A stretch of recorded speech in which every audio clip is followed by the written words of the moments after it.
Hi കൂട്ടുകാരെ, എല്ലാവർക്കും മൈമെൻറ്റർ PSC ആപ്ലിക്കേഷനിലേക്ക് സ്വാഗതം. പിന്നെ നമ്മൾ പഠിക്കാൻ പോകുന്നത് ഏപ്രിൽ 1st എഡിഷനിലെ PSC ബുള്ളറ്റിൻ്റെ കറണ്ട് അഫെയർ ആണ്. പക്ഷേ അതിന് മുമ്പ് ഇന്ന് നമുക്ക് ഇമ്പോർട്ടൻ്റ് ആയിട്ട് പറയാനുള്ളൊരു കാര്യം, 2026 നമ്മൾ ഏതൊക്കെ എക്സാംസിന് വേണ്ടിയിട്ടാണോ പ്രിപ്പയർ ചെയ്തുകൊണ്ടിരുന്നത്, ആ എക്സാംസ് ഒക്കെ ഏതൊക്കെ മാസങ്ങളിൽ നടക്കും എന്നുള്ളതിനെക്കുറിച്ച് PSC ഒരു ടെൻറ്റേറ്റീവ് ഷെഡ്യൂൾ ഇഷ്യൂ ചെയ്ത് നിങ്ങളൊക്കെ അറിഞ്ഞു കാണും. അപ്പോൾ അത് വെച്ച് നോക്കുമ്പോൾ മെയ്യിലായിരിക്കും നമ്മളെല്ലാവരും ഏറ്റവും കൂടുതൽ കാത്തിരുന്ന ഡിഗ്രി പ്രിലിംസ് എക്സാം സ്റ്റാർട്ട് ചെയ്യുന്നത്. അപ്പം ആ ഒരു ഷെഡ്യൂൾ നോക്കിക്കഴിഞ്ഞാൽ നമുക്ക് മനസ്സിലാവുന്ന ഒരു കാര്യം എന്താണെന്ന് വെച്ച് കഴിഞ്ഞാൽ, പ്രിലിംസ് കഴിഞ്ഞാൽ മെയിൻസിന് അധികം സമയം നമുക്ക് ലഭിക്കുന്നില്ല എന്നുള്ളതാണ്. അപ്പോൾ നമ്മൾ ജനറൽ ടോപ്പിക്ക് പഠിക്കണം, സ്പെഷ്യൽ ടോപ്പിക്കും പഠിച്ചിട്ട് വേണം മെയിൻസ് എക്സാമിന് പോകാനായിട്ട്. അപ്പോൾ അതുകൊണ്ട് തന്നെ ഇപ്പം പ്രിലിംസിന് പഠിക്കുന്ന കൂട്ടുകാരെല്ലാവരും പ്രിലിംസ് എന്ന കൺസെപ്റ്റോടുകൂടി അല്ലാതെ പ്രിലിംസ് പ്ലസ് മെയിൻസ് എന്ന കൺസെപ്റ്റോടുകൂടി പഠിത്തം ആരംഭിക്കുക. അപ്പോൾ ഇതേ കൺസെപ്റ്റോടുകൂടി നമ്മൾ ന്യൂ ഇയറിന് ഡിഗ്രി ലെവലിൻ്റെ 2ാമത്തെ ബാച്ച് സ്റ്റാർട്ട് ചെയ്തിട്ടുണ്ട്. ഇതൊരു റെക്കോർഡഡ് പ്ലസ് ലൈവ് ബാച്ചാണ്. ഇതിനകത്ത് നിങ്ങൾക്ക് വീക്ക്ലി അസസ്മെൻറ്റ് ടെസ്റ്റുകൾ ഉണ്ടാവും, അതേപോലെ SCRT NCRT ബേസ്ഡ് ആയിട്ടുള്ള സ്റ്റഡി നോട്ടുകൾ ഉണ്ടാവും, പിന്നെ ഷെഡ്യൂൾഡ് ആയിട്ടൊരു ടൈം ടേബിൾ ഫോളോ ചെയ്ത് പോകുന്ന ക്ലാസ്സസും ഉണ്ടാകും. അപ്പം ഇനിയും പഠിച്ച് തുടങ്ങിയിട്ടില്ലാത്തവരും, അതല്ല 2026 ആത്മാർത്ഥമായിട്ട് ഒരു സർക്കാർ ജോലിക്ക് വേണ്ടി പരിശ്രമിക്കാൻ ഡെഡിക്കേറ്റഡ് ആയിട്ടിരിക്കുന്ന ആൾക്കാരും ആണെങ്കിൽ തീർച്ചയായിട്ടും നിങ്ങൾ ഈ ഒരു ബാച്ചിൽ ജോയിൻ ചെയ്യാം. അടുത്ത ആഴ്ചയായിരിക്കും നമ്മുടെ ഫസ്റ്റ് ലൈവ് ക്ലാസ് വരുന്നത്. അപ്പോൾ അതിന് മുന്നേ ആയിട്ട് നിങ്ങൾ ഈ ഒരു കോഴ്സിൽ ജോയിൻ ചെയ്യുക. നിങ്ങൾക്ക് എന്തെങ്കിലും ഡൗട്ട് ഉണ്ടെന്നുണ്ടെങ്കിൽ കോഴ്സിനെ കുറിച്ചുള്ള ഫുൾ ഡീറ്റെയിൽസ് ഡിസ്ക്രിപ്ഷനിലുണ്ടാവും. ഓക്കെ, അപ്പോൾ നമുക്ക് ക്ലാസ്സിലേക്ക് കടക്കാം. നോക്കിക്കേ, PSC ബുള്ളറ്റിൻ നമ്മൾ പഠിച്ചുകൊണ്ടിരുന്നത് മാർച്ച് ഫുൾ എഡിഷനിലെ കറണ്ട് അഫെയർ നമ്മൾ കഴിഞ്ഞ ഒരു ക്ലാസ്സിൽ പഠിച്ചിട്ടുണ്ട്. ഏപ്രിൽ 1st എഡിഷനിൽ നമുക്ക് ഫസ്റ്റ് പഠിക്കാനുള്ള പോയിന്റ് സ്പോർട്സിലെ പോയിന്റാണ്. അതായത് 2025 ചാമ്പ്യൻസ് ട്രോഫി നേടിയ രാജ്യം ഏതാണെന്നാണ് ചോദ്യം. ഇന്ത്യയാണ്. ഇന്ത്യ ഇത് നേടിയത് കൊണ്ട് തന്നെ ഈ ഒരു പോയിന്റ് വളരെ ഇമ്പോർട്ടൻ്റ് ആണ്. ഇതിനെ ഏറ്റവും ഇമ്പോർട്ടൻ്റ് ആക്കുന്ന മറ്റൊരു കാര്യം എന്തെന്ന് ചോദിച്ചു കഴിഞ്ഞാൽ, 3ാമത്തെ പ്രാവശ്യമാണ് ഇന്ത്യ ചാമ്പ്യൻസ് ട്രോഫി കിരീടം നേടുന്നത്. അപ്പോൾ നോക്കി, 2025 ചാമ്പ്യൻസ് ട്രോഫി ക്രിക്കറ്റ് കിരീടം നേടിയ രാജ്യം ഇന്ത്യയാണ്. ഇനി നമ്മൾ വിന്നറിനെ മാത്രം പഠിച്ചുകൊണ്ട് പോയിട്ട് കാര്യമില്ല, ഏത് ടീമിനെയാണ് ഇന്ത്യ തോൽപ്പിച്ചത് എന്നുകൂടി നമ്മൾ അറിയണം. അതായത് ഫൈനൽ നടന്നത് ദുബായിലാണ്. ദുബായിൽ വെച്ചിട്ട് ന്യൂസിലൻഡിനെയാണ് ഇന്ത്യ പരാജയപ്പെടുത്തിയത്. ന്യൂസിലൻഡിനെ 4 വിക്കറ്റിന് പരാജയപ്പെടുത്തിയാണ് ഇന്ത്യ എന്ത് നേടുന്നത്, ചാമ്പ്യൻസ് ട്രോഫി ക്രിക്കറ്റ് കിരീടം നേടുന്നത്. ഇനി ഇത് 3ാം തവണയാണ് ഇന്ത്യക്ക് ലഭിക്കുന്നത്. ചാമ്പ്യൻസ് ട്രോഫിയിൽ ഇന്ത്യയുടെ 3ാം കിരീടമാണ് ഏതെന്ന് പറയുന്നത്, 2025 കിരീടമെന്ന് പറയുന്നത്. അപ്പോൾ 2025 ചാമ്പ്യൻസ് ട്രോഫി ക്രിക്കറ്റ് കിരീടം നേടിയ രാജ്യം ഇന്ത്യയാണ്. ഫൈനൽ നടന്നത് ദുബായിലാണ്. ന്യൂസിലൻഡിനെയാണ് തോൽപ്പിച്ചത്. ഇത് ചാമ്പ്യൻസ് ട്രോഫി ക്രിക്കറ്റിലെ ഇന്ത്യയുടെ 3ാം കിരീടമാണെന്ന് ഓർത്തിരിക്കാം. ഇനി നോക്കിക്കേ, അടുത്തത് BBC Indian sports woman of the year 2024 തിരഞ്ഞെടുത്ത വനിത ആരാണെന്ന് ചോദിച്ചാൽ അത് മനു ഫാക്കർ ആണ്. മനു ഫാക്കറാണ് 2024 BBCയുടെ Indian sports woman of the year ആയിട്ട് തിരഞ്ഞെടുക്കപ്പെട്ടത്. നമുക്കറിയാം 2024 പാരീസ് ഒളിമ്പിക്സിൽ 10 മീറ്റർ എയർ പിസ്റ്റളിനത്തിൽ മനു ഫാക്കർ എന്ത് നേടി, വെങ്കല മെഡൽ നേടിയിട്ടുണ്ട്. അപ്പം ഈ വെങ്കല മെഡൽ നേട്ടം എന്തുകൊണ്ട് ശ്രദ്ധേയമാവുന്നെന്ന് ചോദിച്ചു കഴിഞ്ഞാൽ, ആദ്യമായിട്ടാണ് ഒളിമ്പിക്സിൽ ഷൂട്ടിങ്ങിൽ ഒരു ഇന്ത്യൻ വനിത മെഡൽ നേടുന്നത്. നോക്കിയേ, ഒളിമ്പിക്സിൽ ഷൂട്ടിങ്ങിൽ മെഡൽ നേടുന്ന ആദ്യത്തെ ഇന്ത്യൻ വനിതയാണ് ആരെന്ന് പറയുന്നത്, മനു ഫാക്കർ എന്ന് പറയുന്നത്. അതേപോലെ തന്നെ ഒരു ഒളിമ്പിക്സിൽ 2 മെഡൽ നേടിയ വ്യക്തി കൂടിയാണ് ആര്, മനു ഫാക്കർ. നോക്കിയേ, BBC Indian sports woman of the year ആയി തിരഞ്ഞെടുക്കപ്പെട്ട വനിത ആരാണെന്ന് ചോദിച്ചാൽ മനു ഫാക്കർ ആണ്. 2024 പാരീസ് ഒളിമ്പിക്സിൽ വനിതകളുടെ 10 മീറ്റർ എയർ പിസ്റ്റൾ വിഭാഗത്തിലാണ് മനു ഫാക്കർ വെങ്കല മെഡൽ നേടിയത്. ഒളിമ്പിക്സിൽ ഷൂട്ടിംഗ് കാറ്റഗറിയിൽ മെഡൽ നേടുന്ന ആദ്യത്തെ ഇന്ത്യൻ വനിതയാണ് ആര്, നമ്മുടെ മനു ഫാക്കർ എന്ന് പറയുന്നത്. നമ്മുടെ ധ്യാൻചന്ദ് ഖേൽ രത്ന പുരസ്കാര ജേതാവ് കൂടിയാണ് ആര്, മനു ഫാക്കർ. ഇനി നോക്കിക്കേ, അടുത്തത് രഞ്ജി ട്രോഫി കിരീടം നേടിയത് ആരാണെന്നുള്ളതാണ്. വിദർഭയാണ് ഇപ്രാവശ്യത്തെ രഞ്ജി ട്രോഫി ക്രിക്കറ്റ് കിരീടം നേടിയത്. തോൽപ്പിച്ചത് കേരളത്തിനെയാണ്. അപ്പോൾ നോക്കിക്കേ, രഞ്ജി ട്രോഫി കിരീടം നേടിയത് ആരാണ്, വിദർഭയാണ്. ഫൈനലിൽ കേരളത്തിനെതിരെ 1ാം ഇന്നിങ്സിൽ നേടിയ 37 റൺസിൻ്റെ ലീഡിലാണ് ഇവർ ജേതാക്കളായത്. ഇത്തവണ രഞ്ജി ട്രോഫിയിൽ ഏറ്റവും കൂടുതൽ റൺസ് നേടിയത് ആരാണെന്ന് ചോദിച്ചാൽ അത് യശ് റാത്തോഡാണ്. 960 റൺസ് നേടിയ യശ് റാത്തോഡ് വിദർഭയുടെ കളിക്കാരനാണ്. അപ്പം വിദർഭൻ ടീമംഗമായ യശ് റാത്തോഡാണ് ഏറ്റവും കൂടുതൽ റൺസ് നേടിയത്. ഏറ്റവും കൂടുതൽ വിക്കറ്റ് നേടിയ ഹർഷ ദുബെ, എത്ര വിക്കറ്റാണ്, 69 വിക്കറ്റ് നേടിയ ഹർഷ ദുബെയാണ് എന്തെന്ന് പറയുന്നത് ഏറ്റവും കൂടുതൽ വിക്കറ്റ് നേടിയത് രഞ്ജി ട്രോഫി ക്രിക്കറ്റ് മത്സരത്തിൽ? നോക്കിയേ, അപ്പം രഞ്ജി ട്രോഫി കിരീടം നേടിയത് വിദർഭയാണ്, തോൽപ്പിച്ചത് കേരളത്തിലെയാണ്. ഏറ്റവും കൂടുതൽ റൺസ് നേടിയത് യശ് റാത്തോഡാണ്. ഏറ്റവും കൂടുതൽ വിക്കറ്റ് എടുത്ത ആരാണ്? ഹർഷ ദുബെ ആണെന്ന് ഓർത്തിരിക്കുക. ഇത് നോക്കിക്കേ, അന്താരാഷ്ട്ര ഒളിമ്പിക് കമ്മിറ്റിയുടെ അധ്യക്ഷയായി തിരഞ്ഞെടുക്കപ്പെട്ട വ്യക്തിയാണ് ക്രിസ്റ്റി കവൻട്രി. ക്രിസ്റ്റി കവൻട്രി വളരെ ഇമ്പോർട്ടൻ്റ് ആയിട്ടുള്ള ഒരു അപ്പോയിൻമെൻ്റ് ആണ്. കാര്യം ആദ്യമായാണ് ഈ സ്ഥാനത്തൊരു വനിത എത്തുന്നത്. ഈ സ്ഥാനത്തെത്തുന്ന ആദ്യത്തെ വനിതയാണ് ക്രിസ്റ്റി കവൻട്രി എന്ന് പറയുന്നത്.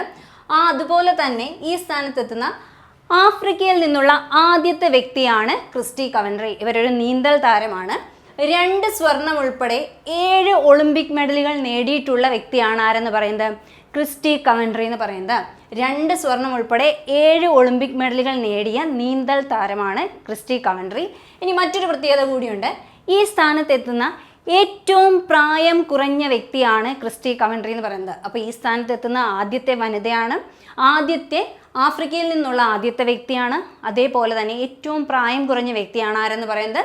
ക്രിസ്റ്റി കവൻട്രി എന്ന് പറയുന്നത്. അപ്പോൾ ഈ 3 ഇമ്പോർട്ടൻസ് ഈ ഒരു അപ്പോയിൻമെൻറ്റിനുണ്ട്. അന്താരാഷ്ട്ര ഒളിമ്പിക് കമ്മിറ്റി, ഇന്റർനാഷണൽ ഒളിമ്പിക് കമ്മിറ്റിയുടെ അധ്യക്ഷയെ തിരഞ്ഞെടുക്കപ്പെട്ടത് ആരാണ്? ക്രിസ്റ്റി കവൻട്രി ആണ്. ഇമ്പോർട്ടൻ്റ് ആയിട്ടുള്ള അപ്പോയിൻമെൻ്റ് ആണ്. ഈ ഒരു പോസ്റ്റിലേക്ക് വരുന്ന സമയത്ത് ഇവർ സിംബാബ്വേയുടെ കായിക മന്ത്രിയായിട്ട് ഉണ്ടായിരുന്ന വ്യക്തിയാണ് ആര്? ക്രിസ്റ്റി കവൻട്രി എന്ന് പറയുന്നത്. ഇനി നോക്കിക്കേ, 2027 നടക്കാൻ പോകുന്ന പ്രഥമ ഒളിമ്പിക്സ് സ്പോർട്സ് ഗെയിംസിന് വേദിയാകുന്നത്, അതൊരു വെന്യൂ ആണ്. എവിടെയാണ്? സൗദി അറേബ്യയിലെ റിയാദിലാണ്. നോക്കിക്കേ, ഇത് ഇമ്പോർട്ടൻ്റ് ആക്കുന്നത് എന്തുകൊണ്ടാണ്? ആദ്യമായിട്ടാണ് എന്ത് നടക്കാൻ പോകുന്നത്? ഒളിമ്പിക്സ് സ്പോർട്സ് നടക്കാൻ പോകുന്നത്. അപ്പോൾ പ്രഥമ ഒളിമ്പിക്സ് സ്പോർട്സിന് വേദിയാകുന്നത് എവിടെയാണെന്ന് ചോദിച്ചാൽ സൗദി അറേബ്യയിലെ റിയാദാണെന്ന് ഓർത്തിരിക്കുക. 2027 ഇത് നടക്കാൻ പോകുന്നത്. ആദ്യമായിട്ട് നടക്കാൻ പോവുകയാണ്. അപ്പോൾ അതിൻ്റെ വെന്യൂ വരുന്നത് റിയാദാണ്, സൗദി അറേബ്യ. ഇനി നോക്കിയേ, ലോക ജൂനിയർ ചെസ് കിരീടം നേടിയത് രാജ്യമാണേത്? ഇന്ത്യയാണ് ലോക ജൂനിയർ ചെസ് കിരീടം നേടിയത്.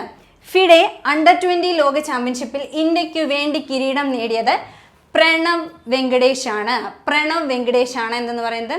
ഇന്ത്യക്ക് വേണ്ടിയിട്ട് കിരീടം നേടിയത്. അപ്പോൾ നോക്കിയേ, 2027 നടക്കുന്ന പ്രാഥമിക ഒളിമ്പിക്സ് സ്പോർട്സ് ഗെയിംസിന് വേദിയാകുന്നത് റിയാദാണ്.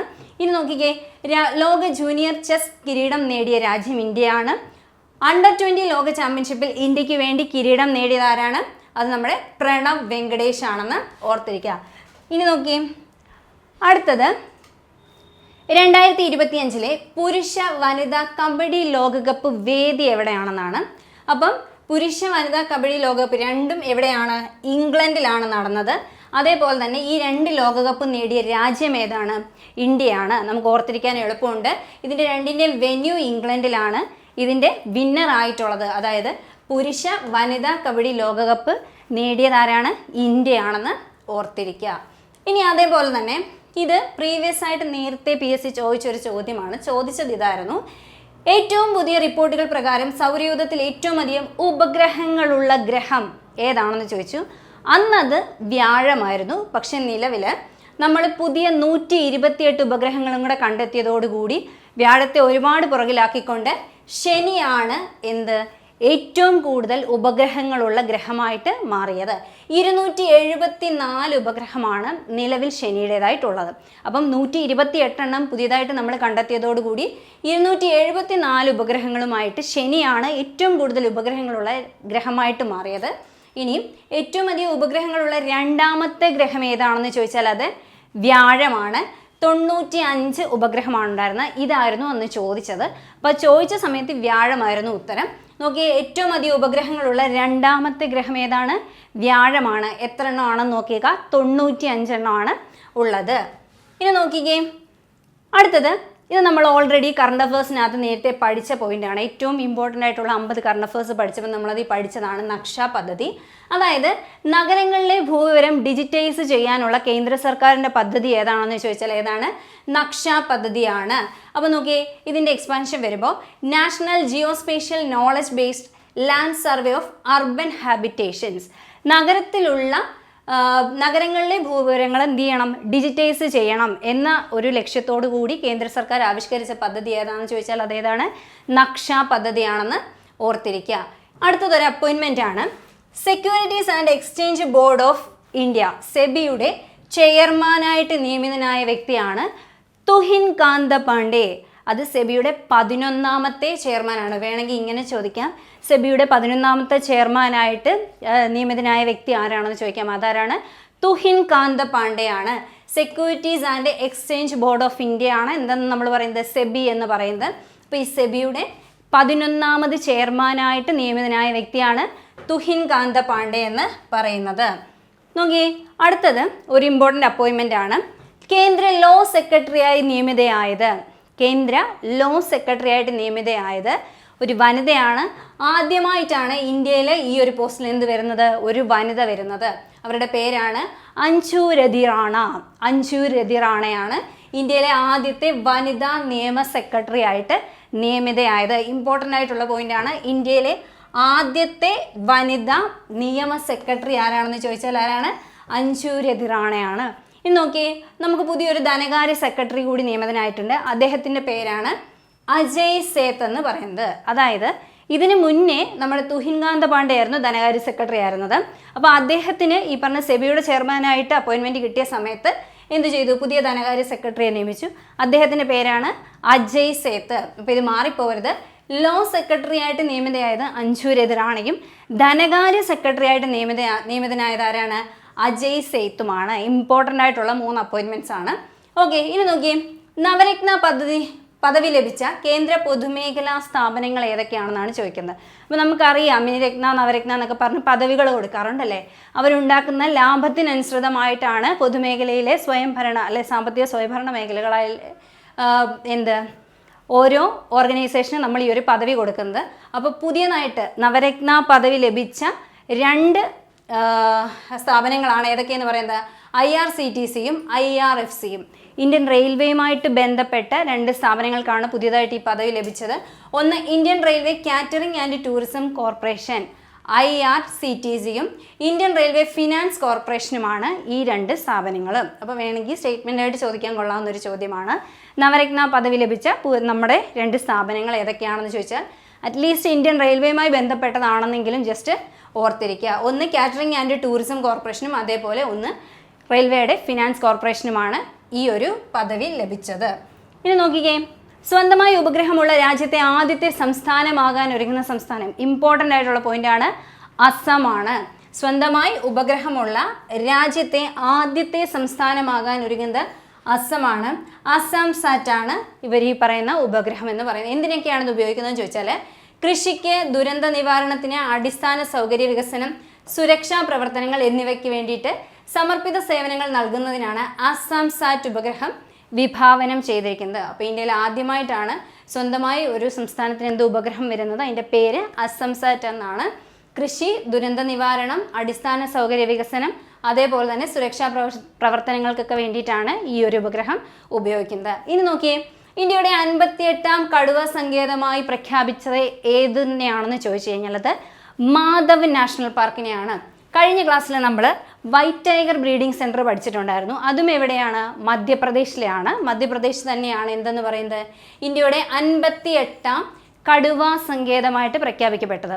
അപ്പോൾ 58ാമത് കടുവ സങ്കേതമായി പ്രഖ്യാപിക്കപ്പെട്ട മാധവ് എന്ന് പറഞ്ഞു കഴിഞ്ഞാൽ മധ്യപ്രദേശിലെ 9ാമത്തെ കടുവ സങ്കേതമാണ്. 9ാമത്തെ കടുവ സംരക്ഷണ കേന്ദ്രമാണ്. മധ്യപ്രദേശിൻ്റെ കാര്യത്തിൽ നോക്കുമ്പോൾ 9ാമത്തേതും ഇന്ത്യയിൽ മൊത്തത്തിൽ നോക്കുമ്പോൾ 58ാമത്തേതുമാണ് ഏതെന്ന് പറയുന്നത്, മാധവ് എന്ന് പറയുന്നത്. മാധവ് ദേശീയോദ്യാനം. അപ്പോൾ മാധവ് ദേശീയോദ്യാനം ഏത് സംസ്ഥാനത്താണെന്നായിരിക്കും ചോദിക്കുന്നത്. എവിടെയാണ്? മധ്യപ്രദേശാണ്. നമുക്ക് കണക്ട് ചെയ്തിടാൻ പറ്റും. മാധവ് എവിടെയാണ്? മധ്യപ്രദേശിലാണ്. നമുക്ക് ഓർത്തിരിക്കാനായിട്ട് പറ്റും. 58ാമത് കടുവ സങ്കേതമാണ്. നമ്മൾ മധ്യപ്രദേശിൽ നോക്കുകയാണെന്നുണ്ടെങ്കിൽ 9ാമത്തെ കടുവ സംരക്ഷണ കേന്ദ്രമാണെന്ന് ഓർത്തിരിക്കുക. ഇനി നോക്കിയേ, UK പാർലമെൻറ്റ് അംഗങ്ങൾ നൽകുന്ന സമഗ്ര സംഭാവനയ്ക്കുള്ള പുരസ്കാരം ലഭിച്ച വ്യക്തിയാണ് തെലുങ്ക് നടനായ ചിരഞ്ജീവി എന്ന് പറയുന്നത്. അപ്പോൾ അദ്ദേഹത്തിൻ്റെ സിനിമാ മേഖലയിലുള്ള സംഭാവനകളും അതേപോലെ അദ്ദേഹം ഈ പറയുന്ന സാമൂഹ്യ സേവന മേഖലകളിലൊക്കെ വളരെ ആക്റ്റീവായിട്ടുള്ള ഒരു വ്യക്തിയാണ്, ജീവകാരുണ്യ പ്രവർത്തനങ്ങളിലൊക്കെ. അപ്പോൾ ആ മേഖലകളിലൊക്കെയുള്ള ഇദ്ദേഹത്തിൻ്റെ സംഭാവന പരിഗണിച്ചുകൊണ്ടാണ് UK പാർലമെൻറ്റ് അംഗങ്ങൾ നൽകുന്ന സമഗ്ര സംഭാവനയ്ക്കുള്ള പുരസ്കാരം ഇദ്ദേഹത്തിന് ലഭിച്ചത്. അപ്പോൾ ചോദിച്ചു കഴിഞ്ഞാൽ ഉത്തരം ഏതാണ്? ചിരഞ്ജീവിയാണെന്ന് ഓർത്തിരിക്കുക. നമ്മൾ ഓപ്ഷൻ കാണുമ്പോൾ വലുതായിട്ട് അങ്ങനെ ശ്രദ്ധിക്കാതെ പോകുന്ന ഒരു പോയിന്റാണ്. ഇപ്പോൾ UK പാർലമെൻറ്റ് അംഗങ്ങൾ നൽകുന്ന സമഗ്ര സംഭാവനയ്ക്കുള്ള പുരസ്കാരം നേടിയ ചലച്ചിത്ര നടൻ ആരാണെന്ന് ചോദിച്ചാൽ അത് ചിരഞ്ജീവിയാണെന്ന് ഓർത്തിരിക്കുക. അതേപോലെ തന്നെ എപ്പോഴും PSC ചോദിക്കുന്ന ഒരു അടുത്ത പോയിൻ്റാണ്, നമ്മുടെ ഏറ്റവും സന്തോഷമുള്ള രാജ്യമായി തിരഞ്ഞെടുക്കപ്പെട്ടത്. എപ്പോഴും അത് ഫിൻലൻഡ് തന്നെയാണ്. ലോകത്തിലെ ഏറ്റവും സന്തോഷമുള്ള രാജ്യമായി വർഷങ്ങളായിട്ട് അതിൽ ഒന്നാം സ്ഥാനത്ത് നിൽക്കുന്ന രാജ്യം ഫിൻലൻഡാണ്. ഇനി നമുക്ക് അതിനകത്ത് ചോദിക്കാൻ ഏറ്റവും ഇമ്പോർട്ടൻ്റ് ആയിട്ടുള്ളൊരു പോയിന്റ് എന്ന് വെച്ചാൽ ഇതിനകത്ത് ഇന്ത്യയുടെ സ്ഥാനം എത്രയാണെന്ന് ചോദിക്കാം. എത്രയാണ്? 118ാം സ്ഥാനമാണ്. അപ്പം ഒന്നാം സ്ഥാനം ചോദിച്ചാൽ എല്ലാവരും എഴുതുന്നതുകൊണ്ട് ഇന്ത്യയുടെ സ്ഥാനമായിരിക്കും ചോദിക്കാൻ കൂടുതൽ ചാൻസ് ഉള്ളത്. ഇന്ത്യ 118ാം സ്ഥാനത്താണെന്ന് ഓർത്തിരിക്കുക. ഒന്നാം സ്ഥാനം ഫിൻലൻഡും 118ാം സ്ഥാനത്ത് ഇന്ത്യയുമാണ്. ഇനി നോക്കിയേ, ആകാശഗംഗകളെക്കുറിച്ച് ഉള്ള സമഗ്ര പഠനത്തിന് സ്പിയറെക്സ് എന്ന ദൂരദർശിനി വിക്ഷേപിച്ചത് ഏത് സ്ഥാപനമാണ്? നമ്മുടെ നാസയാണ്. അപ്പം നാസയാണ് സ്പിയറെക്സ് വിക്ഷേപിച്ചത്. നമ്മുടെ അടുത്ത് ഇങ്ങനെ ചോദിക്കാറുണ്ട്, ഇന്നൊരു സംഭവം ഒരു പ്രത്യേക പർപ്പസിന് വേണ്ടിയിട്ട് വിക്ഷേപിച്ച ഇത് ഏത് രാജ്യമാണെന്ന് ചോദിക്കാറുണ്ട്. അപ്പോൾ നോക്കിയേ, ആകാശഗംഗകളെക്കുറിച്ചുള്ള സമഗ്ര പഠനത്തിന് സ്പിയറെക്സ് വിക്ഷേപിച്ചത് നാസയാണ് എന്ന് ഓർത്തിരിക്കുക. എന്താണ് സ്പിയറെക്സ് എന്ന് പറഞ്ഞു കഴിഞ്ഞാൽ? Spectrophotometer for the history of the universe, epoch of free ionization and ices explorer. Expansion ഒന്നും ചോദിക്കത്തില്ല, ജസ്റ്റ് ഇങ്ങനെ പറഞ്ഞതുകൊണ്ട് പറഞ്ഞതാണ്. സ്പിയറെക്സ് എന്ന് പറയുന്നത് നാസ വിക്ഷേപിച്ചതാണ്. എന്തിന്? ആകാശഗംഗകളെക്കുറിച്ചുള്ള സമഗ്ര പഠനത്തിന് വേണ്ടിയിട്ട് വിക്ഷേപിച്ചതാണെന്ന് ഓർത്തിരിക്കുക. ഇനി നോക്കി, കാനഡയുടെ പുതിയ പ്രധാനമന്ത്രിയായി അധികാരമേറ്റത് ആരാണെന്ന് ചോദിക്കാം. ആരാണ്? മാർക്ക് കാർണിയാണ്. മാർക്ക് കാർണിയാണ് കാനഡയുടെ പുതിയ പ്രധാനമന്ത്രിയായിട്ട് നിയമിതനായത്. ജസ്റ്റ് നമ്മൾ നോക്കി വയ്ക്കുക, കഴിഞ്ഞ പ്രാവശ്യവും നമ്മൾ ഇതുപോലെ ഒരു അപ്പോയിൻമെൻറ്റ് പഠിച്ചിരുന്നു. അപ്പോൾ കാനഡയുടെ പ്രധാനമന്ത്രി ആരാണെന്ന് ചോദിച്ചാൽ മാർക്ക് കാർണിയാണെന്ന് ഓർത്തിരിക്കുക. അടുത്ത നോക്കിക്കേ, സ്വിസ് വായു ഗുണനിലവാര സാങ്കേതിക കമ്പനിയായ IQ എയറിൻ്റെ 2024 റിപ്പോർട്ട് പ്രകാരം വായു മലിനീകരണത്തിൽ ഇന്ത്യയുടെ സ്ഥാനം എത്രയാണെന്ന് ചോദിച്ചാൽ അത് 5ാം സ്ഥാനമാണ്.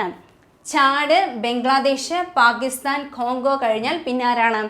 ഇന്ത്യയാണ്. അപ്പം സ്വിസ് വായു ഇപ്പം ആകെ ചോദിക്കുന്നത് ഇങ്ങനെ ആയിരിക്കും, IQ എയറിൻ്റെ 2024 റിപ്പോർട്ട് പ്രകാരം വായു മലിനീകരണത്തിൽ ഇന്ത്യയുടെ സ്ഥാനം എത്രയാണ്?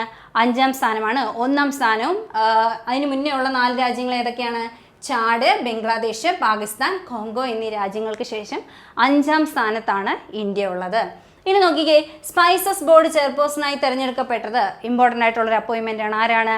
അഡ്വക്കേറ്റ് സംഗീത വിശ്വനാഥനാണ് സ്പൈസസ് ബോർഡ് ചെയർപേഴ്സണായിട്ട് തിരഞ്ഞെടുക്കപ്പെട്ടത്.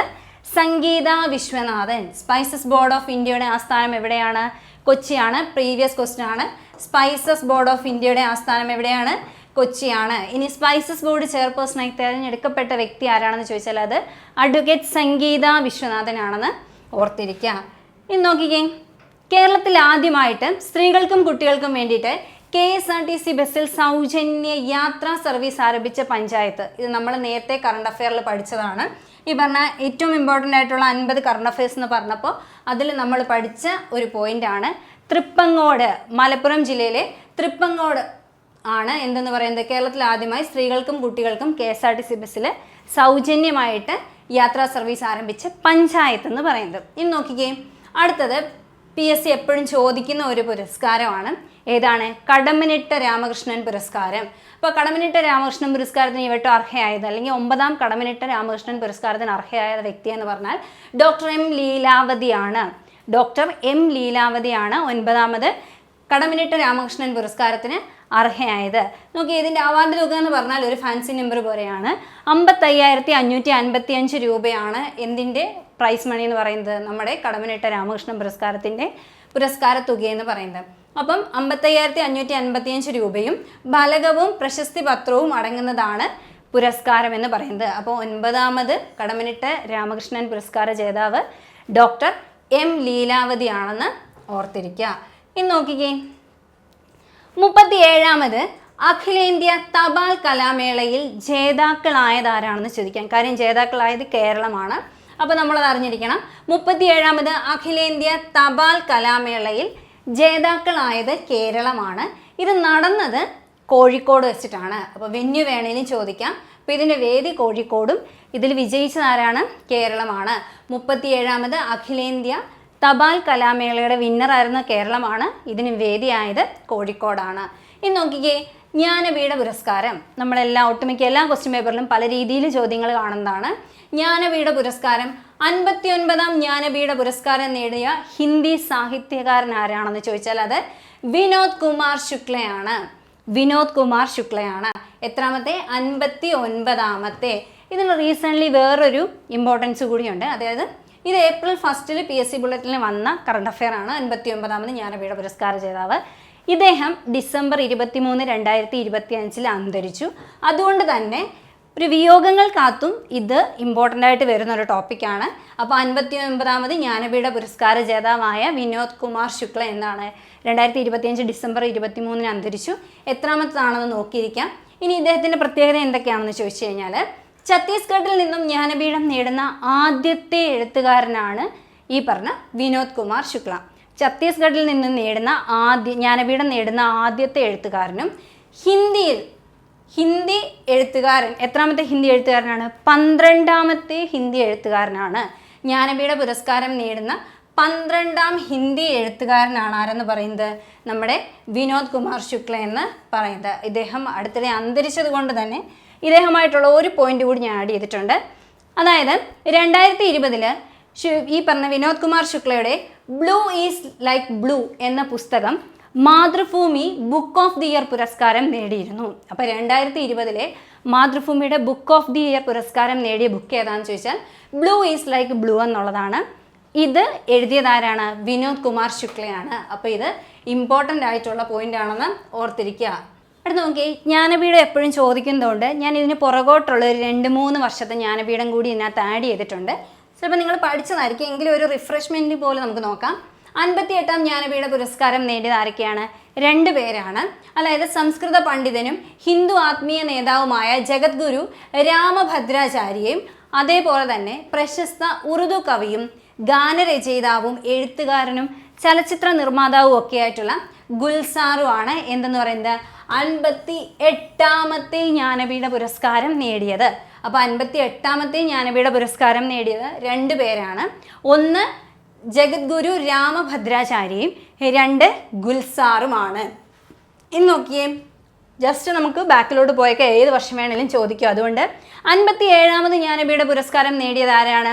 ഗോവൻ നോവലിസ്റ്റും ചെറുകഥാകൃത്തും തിരക്കഥാകൃത്തും ഒക്കെ ആയിട്ടുണ്ടായിരുന്ന ദാമോദർ മൗസയാണ് 57ാമത് ജ്ഞാനപീഠ പുരസ്കാരം നേടിയത്. ദാമോദർ മൗസമാണ്. ഇനി 56ാമത്തെ പുരസ്കാരമാണെന്നുണ്ടെങ്കിൽ ആരാണ് നേടിയത്? അത് നിൽമണി ഫുക്കനാണ്. അസമിലെ ഏറ്റവും പ്രശസ്തനായ കവികളിൽ ഒരാളായ നിൽമണി ഫുക്കനാണ് 56ലെ ജ്ഞാനപീഠ പുരസ്കാരം നേടിയത്. 57ലെ ആണെങ്കിൽ ആരാണ്? ദാമോദർ മൗസയാണ്. 58ലാണെങ്കിൽ ജഗദ്ഗുരു രാമഭദ്രാചാര്യയും അതേപോലെ തന്നെ ഗുൽസാറുമാണ്. ഇനി 59ആണെങ്കിൽ വിനോദ് കുമാർ ശുക്ലയാണെന്ന് ഓർത്തിരിക്കുക. ഇത് ഇത്രയും ഇമ്പോർട്ടൻ്റ് ആയതുകൊണ്ടാണ് ഞാൻ ഇത്രയും ബാക്കിലോട്ട് ഈ പോയിന്റ്സ് ആഡ് ചെയ്തത്. ഇനി നോക്കിക്കേ, ഇക്കൊല്ലത്തെ മികച്ച കളക്ടറിനുള്ള റവന്യൂ അവാർഡ് നേടിയത് ആരാണെന്ന് ചോദിച്ചാൽ NSK ഉമേഷ് ആണ്. NSK ഉമേഷ്. ആ സമയത്ത് അദ്ദേഹം ഏത് ജില്ലയുടെ കളക്ടറായിരുന്നു? എറണാകുളം ജില്ലാ കളക്ടറായിരുന്നു. അപ്പം ഇക്കൊല്ലത്തെ മികച്ച കളക്ടർക്കുള്ള റവന്യൂ അവാർഡിന് അർഹനായ വ്യക്തി ആരാണ്? NSK ഉമേഷ്. എറണാകുളം ജില്ലാ കളക്ടറായിരുന്ന സമയത്താണ് അദ്ദേഹത്തിന് ഈ ഒരു പുരസ്കാരം ലഭിച്ചത്. ഇനി നോക്കിക്കേ, 2025 മാർച്ച് 12 മഹാത്മാഗാന്ധിയും ശ്രീനാരായണ ഗുരുവും എവിടെ വെച്ചാണ് മീറ്റ് ചെയ്തത്? നമ്മൾ ഒരുപാട് വട്ടം പഠിച്ചിട്ടുണ്ട്. വർക്കല ശിവഗിരി വെച്ച് ഇവർ കണ്ടുമുട്ടുന്നു. അപ്പം ഈ കൂടിക്കാഴ്ചയുടെ എത്രാമത് വാർഷികമാണ് നമ്മൾ 2025 ആഘോഷിച്ചത്? അപ്പം നോക്കിക്കേ, 2025 മാർച്ച് 12 അല്ല കണ്ടുമുട്ടിയത്, 2025 മാർച്ച് 12 ഇവർ കണ്ടുമുട്ടിയതിൻ്റെ 100ാം വാർഷികമാണ് നമ്മൾ ആചരിച്ചത്. അപ്പോൾ പറഞ്ഞു വന്നപ്പോൾ അങ്ങനെ ആയതാണ്. 2025 മാർച്ച് 12 മഹാത്മാഗാന്ധിയും ശ്രീനാരായണ ഗുരുവും ശിവഗിരിയിൽ വെച്ച് കണ്ടതിൻ്റെ എത്രാം വാർഷികമാണ് നമ്മൾ ആചരിച്ചതെന്ന് ചോദിച്ചു കഴിഞ്ഞാൽ 100ാം വാർഷികമാണ്. നമുക്കറിയാം 1925 മാർച്ച് 12 ഇവർ തമ്മിൽ എന്ത് ചെയ്യുന്നത്? വർക്കല ശിവഗിരി വെച്ച് കൂടിക്കാഴ്ച നടത്തുന്നത്. ഇതിൻ്റെ 100ാം വാർഷികമാണ് നമ്മൾ 2025 ആചരിക്കുന്നതെന്ന് ഓർത്തിരിക്കുക. ഇനി നോക്കിക്കേ, അടുത്ത പോയിന്റാണ് 2021-22 വർഷത്തെ കേരള സർവകലാശാലയുടെ ONV പുരസ്കാരം ലഭിച്ച വ്യക്തികൾ ആരൊക്കെയാണെന്ന് ചോദിച്ചാൽ അത് MK സാനുവും M മുകുന്ദനുമാണ്. MK Sanu, M Mukundan. വർഷം നോക്കിയാൽ 2021-22 ആണ്. പക്ഷെ ഞാനത് ആഡ് ചെയ്തത് എന്താണെന്ന് വെച്ച് കഴിഞ്ഞാൽ എം കെ സാനു അടുത്തിടെ നമുക്കറിയാം അദ്ദേഹം അന്തരിച്ചു. അപ്പോൾ അദ്ദേഹം അന്തരിച്ച തീയതി പണ്ട് നമ്മൾ ലതാ മങ്കേഷ്കർ അന്തരിച്ചതെന്നാണ് നമ്മളോട് ചോദിച്ചിട്ടുണ്ടായിരുന്നു PSC. അപ്പോൾ അതുകൊണ്ട് ഞാൻ ആ ഒരു ദിവസം കൂടി ആഡ് ചെയ്തിട്ടുണ്ട്. എം കെ സാനു അന്തരിച്ചത് 2025 ഓഗസ്റ്റ് 2-ാം തീയതിയാണ്. അപ്പോൾ ഈ ഡേറ്റ് ജസ്റ്റ് ഒന്ന് നോക്കി വെച്ചിരിക്കുക. അടുത്തിടെ അന്തരിച്ച വ്യക്തിയാണ് ഇദ്ദേഹം. ഇദ്ദേഹത്തിൻ്റെ ആത്മകഥയുടെ പേരാണ് കർമ്മഗതി. അദ്ദേഹം വിയോഗങ്ങൾ കാത്തുള്ള ഇമ്പോർട്ടൻ്റ് ആയിട്ടുള്ളൊരു പോയിന്റ് ആയതുകൊണ്ടാണ് ഈ 2 പോയിന്റ്സ് കൂടെ എക്സ്ട്രാ ആഡ് ചെയ്തത്. അപ്പോൾ എം കെ സാനു അന്തരിച്ച ദിവസം ഓഗസ്റ്റ് 2, 2025 എം കെ സാനുവിൻ്റെ ആത്മകഥയുടെ പേരെന്താണ്? കർമ്മഗതി എന്നാണ്. ഇന്ന് നോക്കി 2021-22 വർഷത്തെ കേരള സർവകലാശാലയുടെ ONV പുരസ്കാരം ലഭിച്ച വ്യക്തികൾ ആരൊക്കെയാണെന്ന് ചോദിച്ചാൽ അത് എം കെ സാനുവും എം മുകുന്ദനുമാണെന്ന് ഓർത്തിരിക്കുക. എം കെ സാനുവും എം മുകുന്ദനുമാണ്. എം കെ സാനുവിൻ്റെ ആത്മകഥയുടെ പേരാണ് കർമ്മഗതി എന്ന് പറയുന്നത്. എം കെ സാനു അന്തരിച്ച ദിവസം എന്നാണ്? ഓഗസ്റ്റ് 2. നമുക്ക് എപ്പോഴും ഓർത്തിരിക്കുന്ന ഒരു ഡേറ്റ് ആണല്ലേ ഓഗസ്റ്റ് 2 എന്ന് പറയുന്നത്. ഇപ്പോൾ പാറേപ്പള്ളി ധ്യാനത്തിന് പോയ ആ ഒരു ഡേറ്റ് ഓർത്തിരിക്കുക. അപ്പോൾ ആ ഡേറ്റിനാണ് ആര് മരിച്ചത്? നമ്മുടെ എം കെ സാനു അന്തരിച്ചതെന്ന് ഓർത്തിരിക്കുക. ഇനി നോക്കിക്കേ, ഈ പോയിന്റ് നമ്മൾ നേരത്തെ ഓൾറെഡി പഠിച്ചതാണ്, പറഞ്ഞ പോലെ കറണ്ട് അഫയേഴ്സിനകത്ത് പഠിച്ചതാണ്. കേരളത്തിലെ ആദ്യത്തെ ബുക്ക് വെൻഡിങ് മെഷീൻ എവിടെയാണ് സ്ഥാപിതമായതെന്ന് ചോദിച്ചാൽ തിരുവനന്തപുരം കൈരളി തിയേറ്റർ വളപ്പിലാണ് ഇത് സ്ഥാപിതമായത്. അതായത് അതിൻ്റെ റാക്കിൽ പുറത്ത് ഡിസ്പ്ലേയിൽ 25 റാക്കിലായിട്ട് ഏതൊക്കെ ബുക്ക് ഉണ്ടാവുമെന്ന് നമുക്ക് കാണിച്ചു തരും. അത് നമുക്ക് ഇഷ്ടമുള്ള ബുക്ക് സെലക്ട് ചെയ്യാം. ഉടനെ അതിൻ്റെ പേയ്മെൻറ്റിനുള്ള QR കോഡ് വരും. അത് നമ്മൾ സ്കാൻ ചെയ്യുക. പേയ്മെൻറ്റ് ചെയ്തതിന് ശേഷം താഴത്തെ റാക്കിൽ എന്ത് ചെയ്യും? പുസ്തകം വരും. അപ്പം ആദ്യത്തെ ബുക്ക് വെൻഡിങ് മെഷീൻ, കേരളത്തിലെ ആദ്യത്തെ ബുക്ക് വെൻഡിങ് മെഷീൻ സ്ഥാപിതമായത് തിരുവനന്തപുരത്തെ കൈരളി തിയേറ്റർ വളപ്പിലാണ്. സ്ഥലം എവിടെയാണെന്ന് ചോദിച്ചാൽ തിരുവനന്തപുരം എന്ന് ഓർത്തിരിക്കുക. ഇനി നോക്കിക്കേ, അടുത്തത് കേരളത്തിലെ ആദ്യ ഹൈഡ്രജൻ ബസ് സർവീസ് ആരംഭിച്ചത് എവിടെയാണ്? കൊച്ചിയിലാണ്. നമ്മൾ സ്പെസിഫിക് ആയിട്ട് പറയുകയാണെങ്കിൽ സിയാലിലാണ് എന്ത് ചെയ്തത്? കേരളത്തിലെ ആദ്യ ഹൈഡ്രജൻ ബസ് സർവീസ് ആരംഭിച്ചത്. അപ്പോൾ കേരളത്തിലെ ആദ്യത്തെ ഇമ്പോർട്ടൻ്റ് ആയിട്ടുള്ള പോയിന്റാണ്. ആദ്യ ഹൈഡ്രജൻ ബസ് ആയതുകൊണ്ട് തന്നെ നമ്മൾ ഇമ്പോർട്ടൻ്റ് ആയിട്ട് പഠിച്ചിരിക്കണം. കേരളത്തിലെ ആദ്യ ഹൈഡ്രജൻ ബസ് സർവീസ് ആരംഭിച്ചത് കൊച്ചിയിലാണ്. ഇന്ന് നോക്കിയേ, ഇന്ത്യയിലെ ആദ്യ സംസ്ഥാന PSC മ്യൂസിയം ഏത് PSCയുടെയാണ്? കേരള PSCയുടെ വകയാണ് അല്ലേ. അപ്പം ഇന്ത്യയിലെ ആദ്യത്തെ സംസ്ഥാന PSC museum Kerala public service commission എവിടെയാണ്? അതിൻ്റെ ആസ്ഥാനം തിരുവനന്തപുരത്താണ്. അപ്പം ഇന്ത്യയിലെ ആദ്യത്തെ സംസ്ഥാന PSC മ്യൂസിയം എവിടെ സ്ഥിതി ചെയ്യുന്നു എന്ന് ചോദിച്ചാൽ തിരുവനന്തപുരത്താണ്. ഏത് സംസ്ഥാനത്താണ്? കേരള പബ്ലിക് സർവീസ് കമ്മീഷനാണ് ഈ ഒരു മ്യൂസിയം ആരംഭിച്ചത്. ഇനി നോക്കിയേ, ലഹരി ഉപയോഗത്തിനെതിരെ അവബോധം സൃഷ്ടിക്കാൻ വേണ്ടിയിട്ട് ഉന്നത വിദ്യാഭ്യാസ വകുപ്പും സംസ്ഥാന നാഷണൽ സർവീസ് സ്കീമും സംയുക്തമായി സംഘടിപ്പിക്കുന്ന ക്യാമ്പയിൻ്റെ പേരാണ് ലൈഫ് ഈസ് ബ്യൂട്ടിഫുൾ. മാറിപ്പോവരുത്. ഇപ്പം നമ്മുടെ ലഹരി ഉപയോഗം വളരെ കൂടുതലായതുകൊണ്ട് ഒരുപാട് ക്യാമ്പയിൻസ് ഉണ്ട് പല വകുപ്പുകൾ നടത്തുന്നത്. അപ്പം ശരിക്കും ഉന്നത വിദ്യാഭ്യാസ വകുപ്പും NSS, നമ്മുടെ ഈ പറഞ്ഞ പോലെ NSS എന്ന് പറഞ്ഞു കഴിഞ്ഞാൽ നാഷണൽ സർവീസ് സ്കീമുകാരും കൂടി നടത്തുന്ന പദ്ധതിയാണ് ലൈഫ് ഈസ് ബ്യൂട്ടിഫുൾ എന്ന് പറയുന്നത്. ഇനി നോക്കിക്കേ, മയക്കുമരുന്നിൻ്റെ വിപണനവും ഉപയോഗവും തടയുന്നതിന് സംസ്ഥാന പോലീസ് വകുപ്പ് വിവിധ വകുപ്പുകളുടെ സഹായത്തോടു കൂടി നടത്തുന്ന പദ്ധതിയാണ് ഏതെന്ന് പറയുന്നത്? യോദ്ധാവ് എന്ന് പറയുന്നത്. ഇത് നമ്മൾ ഓൾറെഡി കറണ്ട് അഫെയറിനകത്ത് പഠിച്ചിട്ടുള്ളതാണ്. അപ്പോൾ മയക്കുമരുന്നിൻ്റെ വിപണനവും ഉപയോഗവും തടയാൻ വേണ്ടിയിട്ട് പോലീസ് വകുപ്പ് വിവിധ വകുപ്പുകളുടെ സഹായത്തോടു കൂടി നടത്തുന്ന പദ്ധതിയാണ് ഏതെന്ന് പറയുന്നത്? യോദ്ധാവ് എന്ന് പറയുന്നത്. എന്നാൽ NSSഉം അതേപോലെ തന്നെ ഉന്നത വിദ്യാഭ്യാസ വകുപ്പും ലഹരി ഉപയോഗത്തിനെതിരെ അവബോധം സൃഷ്ടിക്കാൻ നടത്തുന്ന ക്യാമ്പയിൻ്റെ പേരെന്താണെന്ന് ചോദിച്ചാൽ അത് ലൈഫ് ഈസ് ബ്യൂട്ടിഫുൾ ആണെന്ന് ഓർത്തിരിക്കുക. മാറിപ്പോകരുത് രണ്ടും തമ്മി. ഇനി നോക്കിക്കേ, അടുത്തത് അന്തരിച്ച ഓസ്കാർ പുരസ്കാര ജേതാവായ ജീൻ ഹാക്മാൻ ഏതു മേഖലയുമായി ബന്ധപ്പെട്ടിരിക്കുന്നു എന്ന് ചോദിച്ചു കഴിഞ്ഞാൽ ഇദ്ദേഹം ഒരു ഹോളിവുഡ് നടനായിരുന്നു. ഇദ്ദേഹത്തിന് 2 തവണ ഓസ്കാർ പുരസ്കാരം ലഭിച്ചിട്ടുണ്ട്. ജസ്റ്റ് ഒരു അഡീഷണൽ ഇൻഫർമേഷനായിട്ട് ചേർത്തതേ ഉള്ളൂ. 1972 ദ ഫ്രഞ്ച് കണക്ഷൻ എന്ന ചിത്രത്തിന് മികച്ച നടനായിട്ടും 1993 അൺഫോർഗിവൺ എന്നതിന് മികച്ച സഹനടനായിട്ടും ഇദ്ദേഹം തിരഞ്ഞെടുക്കപ്പെട്ടിട്ടുണ്ട്. അപ്പോൾ നോക്കിക്കേ, ജീൻ ഹാക്മാൻ എന്ന് പറഞ്ഞാൽ ഇദ്ദേഹം ഒരു പ്രശസ്തനായ ബോളിവുഡ് നടനാണെന്ന് ഓർത്തിരിക്കുക. നമ്മുടെ വിയോഗങ്ങളിൽ പ്രശസ്തനായിട്ടുള്ളൊരു വ്യക്തിയാണ്. അന്തരിച്ച ഓസ്കാർ പുരസ്കാര ജേതാവായ ജീൻ ഹാക്മാൻ ഒരു പ്രശസ്തനായ ഹോളിവുഡ് നടനാണെന്ന് ഓർത്തിരിക്കുക. ഇനി നോക്കി, അന്തരിച്ച മങ്കൊമ്പ് ഗോപാലകൃഷ്ണൻ ഏത് മേഖലയുമായി ബന്ധപ്പെട്ടിരിക്കുന്നു എന്ന് ചോദിച്ചാൽ ഇദ്ദേഹം ഒരു പ്രശസ്തനായ ഗാനരചയിതാവാണ്. ഒരുപാട് മലയാളം പാട്ടുകൾ രചിച്ചിട്ടുള്ള ഒരു പ്രശസ്തനായ ഗാനരചയിതാവാണ് ആര്? മങ്കൊമ്പ് ഗോപാലകൃഷ്ണൻ എന്ന് പറയുന്നത്. നമ്മുടെ പഴയ ഒരുപാട് തെലുങ്ക് ചിത്രങ്ങൾ അല്ലെ മൊഴിമാറ്റ ചിത്രങ്ങൾക്കൊക്കെ വേണ്ടിയിട്ട് പാട്ടുകൾ എഴുതിയിട്ടുള്ള വ്യക്തിയാണ് ആര്? മങ്കൊമ്പ് ഗോപാലകൃഷ്ണൻ എന്ന് പറയുന്നത്. നോക്കിക്കേ, അടുത്തത് 2025 മാർച്ചിൽ വിടവാങ്ങിയ ബോക്സിംഗ് ഇതിഹാസം ആരാണെന്നാണ് ചോദിക്കുന്നത്. അത് ജോർജ് ഫോർമാൻ ആണ്. ജോർജ് ഫോർമാൻ ആണ് 2025 മാർച്ചിൽ വിടവാങ്ങിയ ബോക്സിംഗ് ഇതിഹാസം. ഇദ്ദേഹത്തിൻ്റെ നിക്നെയിം അല്ലെങ്കിൽ അറിയപ്പെടുന്ന മറ്റൊരു പേരാണ് ബിഗ് ജോർജ് എന്ന് അറിയപ്പെട്ടു. ബിഗ് ജോർജ് എന്ന് അറിയപ്പെടുന്ന ആരാണ്? ജോർജ് ഫോർമാൻ ആണ്. ബോക്സിംഗ് താരമാണ്. ഇത് നോക്കിക്കേ, 1968 മെക്സിക്കോ ഒളിമ്പിക്സിൽ ഇദ്ദേഹം അമേരിക്കയ്ക്ക് വേണ്ടിയിട്ട് മെഡൽ നേടിയിട്ടുണ്ട്.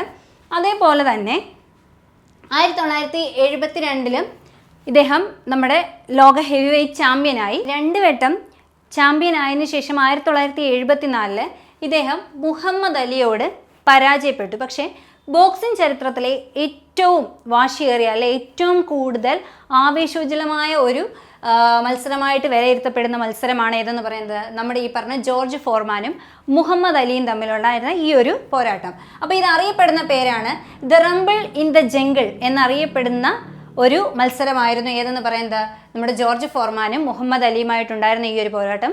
ഈ ഒരു പോരാട്ടത്തിൽ ഇദ്ദേഹം മുഹമ്മദ് അലിയോട് പരാജയപ്പെടുകയും പിന്നീട് അതിനുശേഷം ഉണ്ടായ പ്രധാനപ്പെട്ട മാച്ചുകളിൽ ഇദ്ദേഹം വീണ്ടും പരാജയപ്പെട്ടതോടുകൂടി റിങ്ങിൽ നിന്ന് ഇദ്ദേഹം വിട പറഞ്ഞു പോയതിനു ശേഷം 1994 ഇദ്ദേഹത്തിൻ്റെ 45-ാം വയസ്സിൽ വീണ്ടും ഇദ്ദേഹം അമേരിക്കയുടെ മൈക്കിൾ തിമൂറിനെ പരാജയപ്പെടുത്തിക്കൊണ്ട് ഏറ്റവും പ്രായം കൂടിയ ഹെവി വെയ്റ്റ് ചാമ്പ്യൻ എന്ന റെക്കോർഡ് സ്വന്തമാക്കി. അപ്പോൾ നോക്കിയേ, നിലവിലും ഏറ്റവും പ്രായം കൂടിയ ഹെവി വെയ്റ്റ് ചാമ്പ്യൻ എന്ന് പറയുന്നത് ആരാണ്? നമ്മുടെ ജോർജ് ഫോർമാൻ ആണ്. 1994 45-ാമത്തെ വയസ്സിലാണ് ഇദ്ദേഹം അമേരിക്കയുടെ മൈക്കിൾ തിമൂറിനെ പരാജയപ്പെടുത്തി ഈ ഒരു റെക്കോർഡ് സ്വന്തമാക്കുന്നത്. അപ്പോൾ ബിഗ് ജോർജ് എന്നറിയപ്പെടുന്ന ആരാണ്? ജോർജ് ഫോർമാൻ ആണ്. ഇത് നോക്കിയേ, അടുത്തതും ഒരു വിയോഗമാണ്. അതായത് അന്തരിച്ച വിഖ്യാത സോവിയറ്റ് ചെസ് താരവും ലോക ചാമ്പ്യനുമായിരുന്ന വ്യക്തിയാണ് ബോറിസ് സ്പാസ്കി എന്ന് പറയുന്നത്. Boris Spassky. അപ്പോൾ ഇദ്ദേഹവും വളരെയധികം ചരിത്ര പ്രാധാന്യമുള്ളൊരു വ്യക്തിയാണ്. എന്തുകൊണ്ടെന്ന് വെച്ചാൽ ഈ ഒരു ചാമ്പ്യൻഷിപ്പ് നടക്കുന്ന സമയത്ത് 1972 ലോക ചെസ് ചാമ്പ്യൻഷിപ്പ് നടക്കുന്ന സമയത്ത് ശരിക്കും ആ ഒരു സമയത്ത് സോവിയറ്റ് യൂണിയനാണ് 10-24 കൊല്ലമായിട്ട് ചാമ്പ്യന്മാരായിട്ടിരുന്നത്. അപ്പം അമേരിക്കയും സോവിയറ്റ് യൂണിയനും തമ്മിൽ ലോക ആധിപത്യത്തിൻ്റെ പേരിൽ പ്രശ്നങ്ങൾ ഉണ്ടായിരുന്ന അല്ലെ മത്സരിച്ചുകൊണ്ടിരുന്ന ഒരു സമയത്താണ് ഈ ഒരു പ്രധാനപ്പെട്ട ചെസ് ലോക ചാമ്പ്യൻഷിപ്പ് നടക്കുന്നത്. അപ്പോൾ ആ സമയത്ത് ഇദ്ദേഹം അമേരിക്കയുടെ ബോബി ഫിഷറിനോട് പരാജയപ്പെടുകയും പിന്നീട് ഇദ്ദേഹത്തിന് പുറത്തുപോയി മത്സരിക്കാനുള്ള അനുമതിയൊക്കെ സോവിയറ്റ് യൂണിയൻ നിഷേധിക്കുകയും സാമ്പത്തികമായിട്ട് ഇദ്ദേഹത്തിന് കൊടുത്തിരുന്ന വരുമാന സ്രോതസ്സുകളൊക്കെ കട്ട് ചെയ്യുകയും പിന്നീട് ഇദ്ദേഹം ഫ്രാൻസിലേക്ക് കുടിയേറുകയൊക്കെ ചെയ്തിട്ടുണ്ട്. അപ്പോൾ നോക്കിയേ, ചെസ്സിൻ്റെ ചരിത്രത്തിൽ തന്നെ ഏറ്റവും ഇമ്പോർട്ടൻ്റ് ആയിട്ടുണ്ടായിരുന്ന ഒരു ചാമ്പ്യൻഷിപ്പാണ് 1972 നടന്ന ലോക ചെസ് ചാമ്പ്യൻഷിപ്പ്. അന്ന് സോവിയറ്റ് യൂണിയനിൽ നിന്ന് മത്സരിച്ചത് ബോറിസ് സ്പാസ്കിയും അതേപോലെ തന്നെ അമേരിക്കയിൽ നിന്ന് മത്സരിച്ച ബോബി ഫിഷറുമായിരുന്നു. ബോബി ഫിഷറാണ് അന്ന് വിന്നറായത്. അതോടുകൂടി ഏകദേശം ചെസ് കരിയർ തന്നെ അവസാനിച്ച പോലെയായിരുന്നു ഇദ്ദേഹത്തിൻ്റെ. പിന്നീട് ഇദ്ദേഹം തിരിച്ച് അമേരിക്കയിൽ വരികയും അതിനുശേഷം അന്തരിക്കുകയാണ് ചെയ്തത്. അപ്പോൾ നോക്കി, ബോറിസ് സ്പാസ്കി എന്ന് പറഞ്ഞു കഴിഞ്ഞാൽ ഏത് മേഖലയുമായി ബന്ധപ്പെട്ട വ്യക്തിയാണെന്ന് ചോദിച്ചു കഴിഞ്ഞാൽ ചെസ്സുമായി ബന്ധപ്പെട്ട വ്യക്തിയാണെന്ന് ഓർക്കുക. ജോർജ് ഫോർമാൻ ആണെങ്കിൽ ബോക്സിങ്ങുമായിട്ട് ബന്ധപ്പെട്ട വ്യക്തിയാണെന്ന് ഓർത്തിരിക്കുക. അപ്പോൾ ഇത്രയാണ് നമുക്ക് PSC ബുള്ളറ്റിൻ്റെ 2025 ഏപ്രിൽ 1 എഡിഷൻ്റെ കറണ്ട് അഫെയർ സെക്ഷനിൽ നിന്ന് പഠിക്കാനുള്ളതും. കുറച്ച് പോയിന്റ്സേ ഉള്ളൂ. അപ്പോൾ കുറച്ചായിട്ട് പഠിച്ചു പോയാൽ നമുക്ക് പെട്ടെന്ന് കംപ്ലീറ്റ് ചെയ്യാൻ പറ്റും. അപ്പോൾ അടുത്ത ക്ലാസ്സിൽ ഏപ്രിൽ 2 എഡിഷൻ PSC ബുള്ളറ്റിൻ്റെ കറണ്ട് അഫെയർസുമായിട്ട് നമുക്ക് കാണാം. താങ്ക്